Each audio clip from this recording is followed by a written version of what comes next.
Eu sou Pôncio Pilatos, governador da Judéia, representante do imperador, homem do poder romano.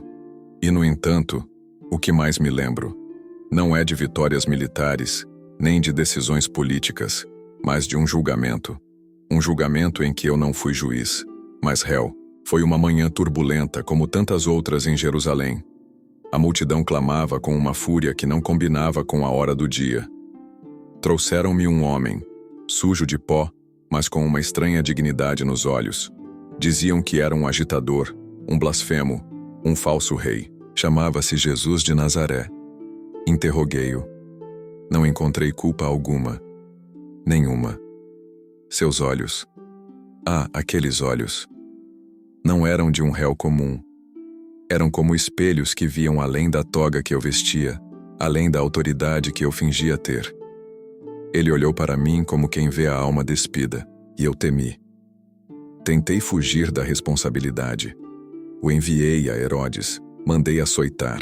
Propus libertá-lo pela tradição da Páscoa, mas cada gesto meu parecia incendiar ainda mais a multidão.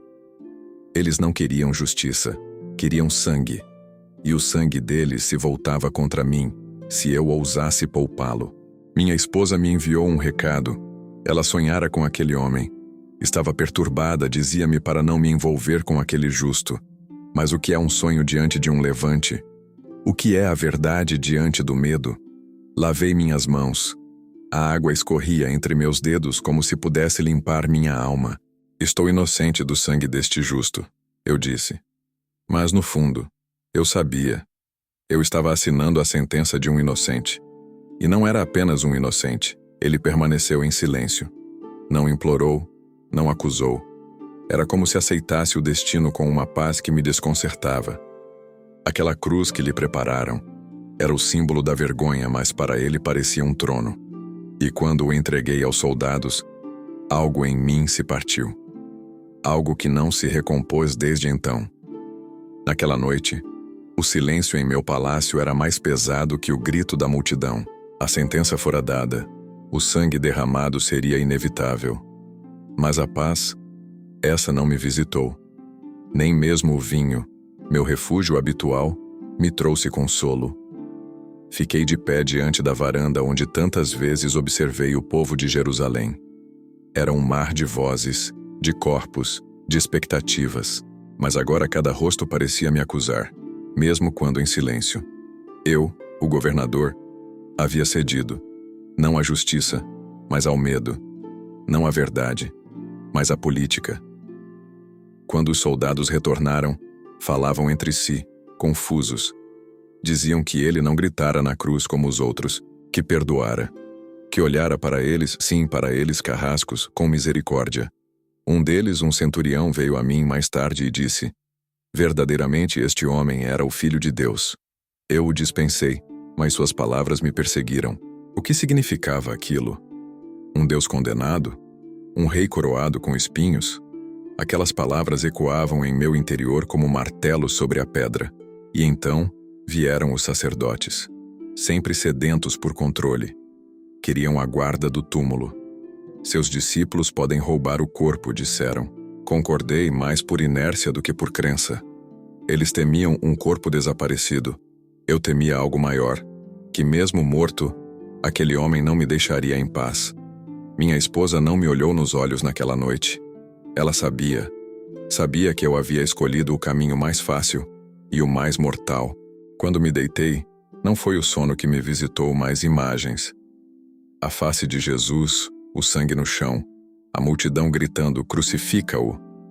E pior ainda, o meu silêncio. Eu, que tinha o poder de libertá-lo, escolhi manter o meu trono. E talvez tenha perdido minha alma. O terceiro dia chegou com rumores, murmúrios nas praças, cochichos entre soldados. A pedra fora removida, o túmulo, vazio. Meu sangue gelou. Chamei imediatamente os guardas. Seus rostos estavam pálidos, a voz trêmula. Disseram que houve um tremor, que uma luz intensa os cegou. Que caíram como mortos diante de algo, ou alguém. Mas não souberam explicar. Apenas repetiam, como em transe: ele não está mais lá. A notícia correu como fogo em palha seca. Os sacerdotes chegaram em pânico. Queriam abafar os fatos, comprar o silêncio dos soldados. E mais uma vez fui cúmplice do silêncio. Entreguei moedas para que espalhassem a mentira. Os discípulos roubaram o corpo enquanto dormíamos, mas eu sabia. Oh, como eu sabia! Porque ninguém nunca roubou um corpo com tanta luz. Ninguém jamais desapareceu deixando para trás não só um túmulo vazio, mas corações incendiados. Começaram a surgir relatos. Homens simples dizendo que o haviam visto vivo. Mulheres contando que ele as chamara pelo nome. E algo neles me desconcertava. Não havia loucura. Havia certeza. Havia paz. Como se a morte que tanto tememos tivesse sido vencida, e isso me aterrorizava, porque se ele realmente ressuscitou, então ele não era apenas um homem. Não era apenas um profeta. Se ele venceu a morte, então ele era quem dizia ser, o Filho do Altíssimo. E eu, Pilatos, fui o que o entregou. Não fui apenas juiz, fui traidor. Aquele que, tendo o poder de libertar o justo, escolheu o caminho da covardia. Enquanto o povo o viu com fé, eu o vi como ameaça. Enquanto ele perdoava, eu protegia meu status. E agora, aquele vazio no sepulcro passou a habitar em mim. Uma ausência que grita, uma dor que não cicatriza, o eco da sentença que eu mesmo proclamei. Tomai-o vós e crucificai-o. Essas palavras me perseguem como fantasmas. Passei a viver como sombra de mim mesmo. O trono que outrora me elevava, agora parecia uma cela. Cada decisão que tomava como governador era envolta por uma névoa de dúvida.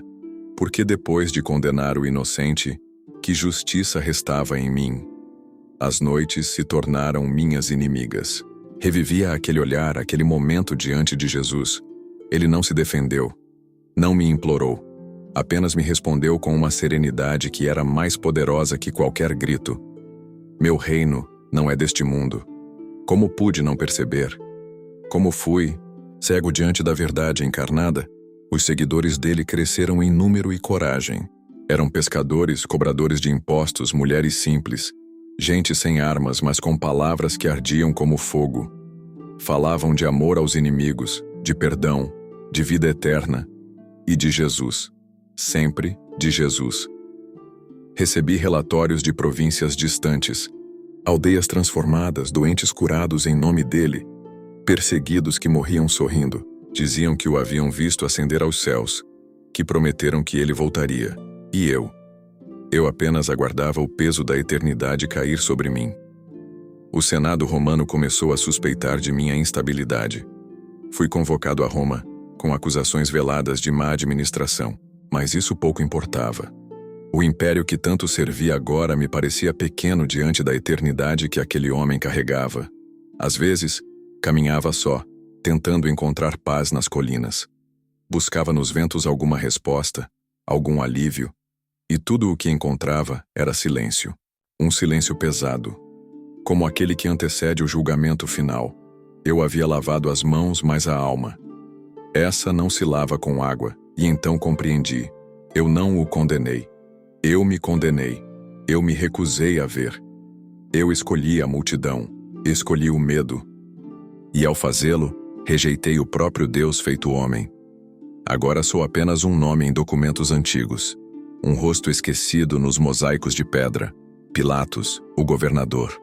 Pilatos, o homem que lavou as mãos. Mas aqui, onde ninguém mais me vê, eu confesso. Fui eu quem assinou a sentença que mudou o mundo. Os dias finais chegaram como um suspiro. Não houve glória nem honra. Fui destituído, desonrado, exilado da minha própria história. Roma não mais me quis. Jerusalém me odiava. E os cristãos? Eles oravam por mim. Sim, por mim, mesmo sabendo o que fiz. Como pode um povo amar o inimigo? Como pode alguém orar por quem o condenou? Foi ali, na solidão de minhas últimas noites, que comecei a entender. Não o entendi quando ele estava diante de mim, nem quando foi açoitado, nem quando subiu o Calvário. Mas comecei a entender quando tudo se calou. Quando os ecos do império já não preenchiam meu orgulho.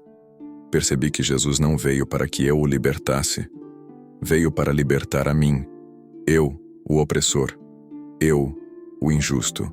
Ele me viu, me conheceu, e mesmo assim caminhou até a cruz. Agora sei, não fui eu quem teve poder sobre ele. Foi ele quem se entregou. Por amor, por redenção, até mesmo para um homem como eu. Se me ouves agora, quem quer que sejas, aprende com o meu fracasso. Não esperes até que a glória passe diante de ti para reconhecê-la. Não laves as mãos quando deves tomar posição. E se já o fizeste, ainda há tempo, porque ele ressuscitou. E se ressuscitou, então perdoa. E se perdoa, talvez até Pilatos possa ser alcançado por sua graça.